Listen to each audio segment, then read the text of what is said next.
मैं डॉक्टर चंद्रकला, सह आचार्य, राजकीय स्नातकोत्तर महाविद्यालय बयाना में बीए पार्ट फर्स्ट के समाजशास्त्र के सभी विद्यार्थियों का पुनः स्वागत करती हूँ।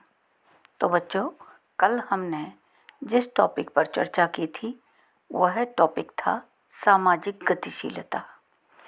कल हमने इस टॉपिक का यानी सामाजिक गतिशीलता का अर्थ, परिभाषाएं और इससे संबंधित अन्य विशेषताएं तथा और जो अवधारणाएं हैं इससे संबंधित उन पर चर्चा की थी।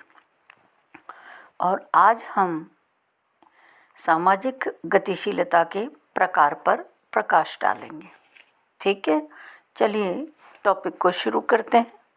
सामाजिक गतिशीलता के प्रकार। बहुत सारे विद्वानों ने सामाजिक गतिशीलता के विभिन्न स्वरूप या विभिन्न प्रतिमान या विभिन्न प्रकार बताए हैं। ठीक है, अब इसमें एक देखते हैं, लंबवत गतिशीलता एवं समानांतर गतिशीलता।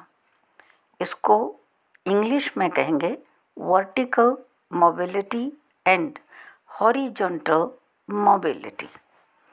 सोरोकिन ने सामाजिक गतिशीलता की दिशा के आधार पर इसके दो स्वरूपों का वर्णन किया। एक लंबवत गतिशीलता एवं समानांतर गतिशीलता। तो इसमें क्या है, लंबवत गतिशीलता में ये वह गतिशीलता है जिसमें एक सामाजिक स्थिति से दूसरी सामाजिक स्थिति में जाने से सोपान क्रम में व्यक्ति की परिस्थिति या तो ऊपर उठती है या नीचे गिरती है। इस प्रकार लंबवत गतिशीलता के दो रूप हुए, एक आरोही और एक अवरोही। आरोही जो ऊपर जाएगा, अवरोही जो नीचे आएगा। ठीक है, इसको एक उदाहरण से देख सकते हैं कि एक व्यक्ति ने प्रवक्ता पद पर कॉलेज में कार्य प्रारंभ किया। वह बाद में विभाग अध्यक्ष बना, फिर कॉलेज का प्राचार्य बना और वहाँ से विश्वविद्यालय के उपकुलपति के पद पर पहुँचा। इस व्यक्ति की प्रत्येक बार एक सामाजिक स्थिति से दूसरी सामाजिक स्थिति में जाना होगा और ये जाने का क्रम कैसा है, आरोही। इसीलिए हम इसको क्या कहेंगे, आरोही सामाजिक गतिशीलता। ठीक है, और इसके विपरीत एक व्यक्ति जो एक नया व्यवसाय प्रारंभ करता है, वित्तीय संस्था से 10 लाख के प्रोजेक्ट से कार्य प्रारंभ करता है, परंतु परिस्थितिवश उसके व्यवसाय में घाटा होता जाता है और उसे व्यवसाय बंद करना पड़ता है तथा अन्य किसी कारखाने में नौकरी करनी पड़ती है। तो इसे हम क्या कहेंगे, इसको हम कहेंगे अवरोही सामाजिक गतिशीलता। ठीक है, अब समझ आ गया। अब दूसरा देखते हैं इसी का पक्ष, समानांतर सामाजिक गतिशीलता। यह वह गतिशीलता है जिसमें व्यक्ति जब एक समूह से दूसरे समूह में सदस्यता परिवर्तित करता है तो उसके पद सोपान क्रम में कोई अंतर नहीं पड़ता। जैसे यदि कोई चौधरी चरण सिंह विश्वविद्यालय का प्रवक्ता वहाँ से नौकरी छोड़कर दिल्ली विश्वविद्यालय में प्रवक्ता पद ग्रहण कर लेता है तो इसे हम क्या कहेंगे, समानांतर, क्योंकि पद वही रहा, जगह चेंज हुई है। ठीक है, यह समानांतर या समकक्ष सामाजिक गतिशीलता कही जाएगी। ठीक है, अब इसका दूसरा पार्ट देखते हैं। अभी हमने एक पर चर्चा की है, जिसे आप नंबर 1 कह सकते हैं या ए, कोई सा भी नाम दे सकते हैं। अब हम इसका बी पार्ट देखते हैं। इसमें क्या है, अंतर पीढ़ी एवं अंतरा पीढ़ी सामाजिक गतिशीलता। इसमें उसको इंग्लिश में कहेंगे हम inter generational and intra generational social mobility. विद्वानों ने सामाजिक गतिशीलता को उसमें निहित समय के आयाम की दृष्टि से दो प्रकार की गतिशीलता का वर्णन किया है, अंतरपीढ़ी सामाजिक गतिशीलता एवं अंतरापीढ़ी सामाजिक गतिशीलता। पहले प्रकार की गतिशीलता में पिता की सामाजिक परिस्थिति और पुत्र की सामाजिक परिस्थिति की तुलना की जाती है और यह देखा जाता है कि किस प्रकार की गतिशीलता हो रही है। यह भी आरोही, अवरोही और समानांतर हो सकती है। इसी प्रकार एक ही व्यक्ति की उसके जीवन वृत्त में गतिशीलता का माप किया जा सकता है। यह देखा जा सकता है कि जब उसने व्यावसायिक जीवन प्रारंभ किया तो वह किस पद पर नियुक्त हुआ था और आज उसका किस क्षेत्र में क्या पद है। इसे अंतरा पीढ़ी सामाजिक गतिशीलता कहते हैं। अब इसका नेक्स्ट पार्ट देखते हैं, सी। इसमें है प्रायोजित एवं सामाजिक गतिशीलता। इसमें एक राइटर हैं आर टर्नर। इन्होंने दो प्रकार की परस्पर विरोधी गतिशील व्यवस्थाओं का सुझाव दिया है। एक को उन्होंने प्रायोजित गतिशीलता कहा और दूसरी को प्रतियोगी गतिशीलता कहा। दोनों का संबंध विशिष्ट शिक्षा व्यवस्थाओं से है। प्रायोजित सामाजिक गतिशीलता में शिक्षा व्यवस्था इस प्रकार से होती है कि उसमें विभिन्न प्रतिभाओं को शीघ्र ही चुन लिया जाता है और उस प्रतिभा के अनुसार उसे आगे बढ़ने के लिए विशेष विषयों की कक्षाओं में विशेष प्रशिक्षण के लिए भेज दिया जाता है। वहाँ की उपलब्धि के आधार पर उसे फिर दूसरी उच्च श्रेणी में प्रशिक्षण के लिए भेज दिया जाता है। ऐसा प्रतीत होता है मानो के प्रतिभाओं की आरोही गतिशीलता के लिए विभिन्न स्तरों पर चल सोपान लगे हों। व्यक्ति को सबसे निचली सीढ़ी पर खड़ा कर दिया जाता है और चल सोपान उसे अपने आप ऊपर पहुंचा देता है। इंग्लैंड में इसी प्रकार की शिक्षा व्यवस्था रही है।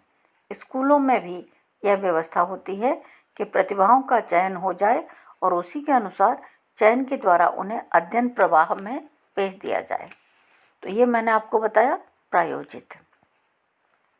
अब इस दूसरा पक्ष देखते हैं इसका, उसे हम कहते हैं प्रतियोगी सामाजिक गतिशीलता।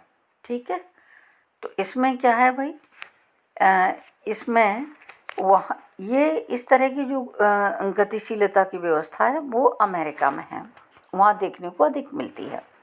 वहाँ एक सीमा तक सभी को एक से स्कूलों में और एक सी शिक्षण व्यवस्था से गुजरना पड़ता है। वहाँ प्रत्येक को अपने कठिन परिश्रम और प्रतियोगिता के ऊपर उठना है।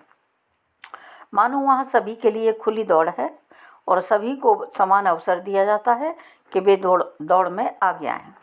वहाँ चल सोपान नहीं है और प्रत्येक को सोपान की प्रत्येक सीढ़ी पर खुद चढ़ना है और खुद ही यह तय करना है कि किस सीढ़ी पर पहुंचकर वह और आगे चढ़ना बंद कर दे या अपनी दौड़ को समाप्त कर दे। वास्तविकता ये है प्रत्येक समाज में दोनों ही व्यवस्थाएं मिलती हैं, कहीं कोई एक ज़्यादा है तो कहीं दूसरी ज़्यादा है। ठीक, तो ये मैंने 3 तरह की सामाजिक गतिशीलताएं बता दी जो दो पार्ट्स में हैं। ठीक है, अब एक और देखते हैं इसमें, लघु रेंज या लघु दूरी तथा दीर्घ रेंज या दीर्घ दूरी सामाजिक गतिशीलता। तो इसको इंग्लिश में हम देखें शॉर्ट रेंज और शॉर्ट डिस्टेंस या लॉन्ग रेंज और लॉन्ग डिस्टेंस सोशल मोबिलिटी। कोई व्यक्ति या समूह निश्चित समय अवधि में कितनी सामाजिक गतिशीलता करता है, इस आधार पर लघु रेंज या दीर्घ रेंज में सामाजिक गतिशीलता का वर्गीकरण किया जा सकता है। पीटर वोर्सले ने इसका वर्णन करते हुए लिखा है कि प्रायः व्यक्ति अपने जीवन काल में कुछ कम दूरी तक की स्थिति परिवर्तन कर पाते हैं। एक सेठ यदि किसी व्यापार में नुकसान भी उठाता है तो थोड़ी ही सीमा तक अवरोही सामाजिक गतिशीलता का शिकार होता है। ऐसे ही एक क्लर्क प्राय अपनी सेवा अवधि में मुख्य लिपिक अथवा ऑफिसर पद की पहली श्रेणी तक पहुंच पाता है।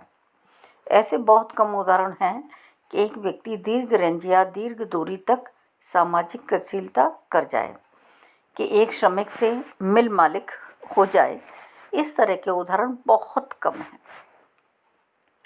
अब एक पर और दृष्टिपात करते हैं, व्यक्तिगत एवं सामूहिक सामाजिक गतिशीलता। तो इसमें क्या है बच्चों, इसमें सामाजिक गतिशीलता की इकाई को ध्यान में रखते हुए गतिशीलता को व्यक्तिगत एवं सामूहिक रूप में समझा जा सकता है। व्यक्तिगत सामाजिक गतिशीलता उस गतिशीलता को कहते हैं जिसमें एक व्यक्ति एक सामाजिक समूह से दूसरे सामाजिक समूह में सदस्यता परिवर्तित करता है। दूसरी ओर कभी कभी सामूहिक प्रयासों द्वारा पूरे समूह के हित में भी वृद्धि का प्रयास किया जाता है। हमारे समाज में जाति संघ इस प्रकार की सामूहिक गतिशीलता के बेहतर उदाहरण हैं। जाति संघ के माध्यम से पूरी जाति के उत्थान का प्रयास किया जाता है। इसी भांति श्रम संघों के माध्यम से श्रमिकों के लिए आर्थिक वेतन एवं सुविधाएं प्राप्त करने का प्रयास किया जाता है। यदि ये प्रयास सफल होते हैं, जैसा कि हुआ भी है, तो इसे सामूहिक सामाजिक गतिशीलता का उदाहरण कहा जाएगा। तो इस प्रकार हमने देखा कि सामाजिक गतिशीलता का अध्ययन, विश्लेषण और स्पष्टीकरण की दृष्टि से एक से अधिक तरीकों से किया जा सकता है। यह अध्ययन के उद्देश्य पर निर्भर होगा कि सामाजिक गतिशीलता का माप आप किस तरीके से करते हैं। ठीक है, तो नेक्स्ट में हम देखेंगे कल सामाजिक गतिशीलता के निर्धारक क्या हैं और परिणाम क्या हैं। तो आज हमने आपको समझाया सामाजिक गतिशीलता के प्रकार, और जिसमें मैंने आपको